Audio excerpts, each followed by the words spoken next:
সবথেকে গুরুত্বপূর্ণ যে পদক্ষেপ ওএমআর এর যে কার্বন কপি সেটা এবারে চাকরি প্রার্থীদের দেওয়া হবে, এই বিষয়টাকে আপনারা কিভাবে দেখছেন? দেখুন, 2016 সালে যখন চাকরির পরীক্ষাটা হয়েছিল তখন ওএমআর এর কার্বন কপিটা দেওয়া হয়নি।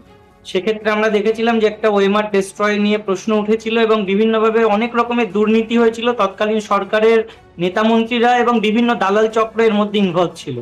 আজকে যখন নতুন একটা পরিবর্তনের সরকার এসেছে, যেভাবে খোল নলচে পাল্টে দেওয়া হচ্ছে বা বিভিন্নভাবে একটা স্বচ্ছতার বার্তা দেওয়া হচ্ছে, অবশ্যই রাজ্যের যারা চাকরি প্রার্থী বা বেকার যুবক যুবতীরা রয়েছে তাদের ক্ষেত্রে একটা ভালো খবর, সুখবর, যে ভবিষ্যতে যেন স্বচ্ছভাবে সমস্ত নিয়োগ প্রক্রিয়াগুলো শূন্য পদে হয়। কারণ বিগত দিনে 10টা থেকে 15টা বছর না কোনো সঠিকভাবে পরীক্ষা হয়েছে, চাকরি হয়েছে, যাও বা চাকরি হয়েছে, দেখুন আমরা আজকে চাকরিহারা হয়ে বসে আছি যোগ্য হওয়া সত্ত্বেও।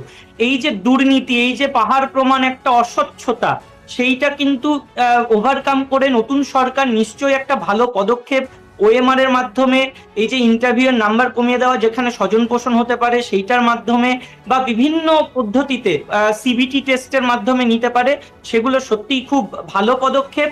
আমরা আমাদের যে রাজ্যের মুখ্যমন্ত্রী শুভেন্দু অধিকারী মহাশয়, তার কাছে আমরা আবেদন করব যে যোগ্য চাকরিহারারা আপনার মুখাপেক্ষী হয়ে রয়েছে।